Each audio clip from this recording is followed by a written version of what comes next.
बोले परम पूज्य गुरु घासीदास बाबा की सत्य नाम सुमर के सब कुछ कीजे का जाए, सदा सुमंगल होता है कि कृपा करे घासीदास।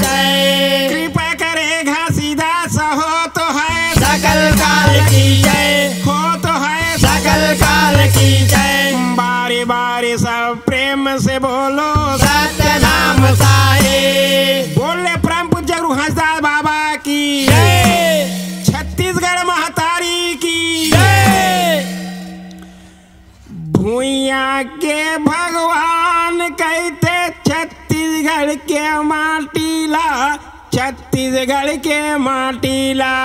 भूइया के भगवान कहते छत्तीसगढ़ के माटीला, छत्तीसगढ़ के माटीला। ये भूइया के भगवान कहते छत्तीसगढ़ के माटीला, छत्तीसगढ़ के माटीला। भूइया के भगवान कहते छत्तीसगढ़ के माटीला, छत्तीसगढ़ के माटीला। छत्तीसगढ़ के माटीला हो छत्तीसगढ़ के माटीला, छत्तीसगढ़ के माटीला हो छत्तीसगढ़ के माटीला। छत्तीसगढ़ के माटीला हो छत्तीसगढ़ के माटीला, छत्तीसगढ़ के माटीला हो छत्तीसगढ़ के माटीला। भूइया के भगवान कहते छत्तीसगढ़ के माटी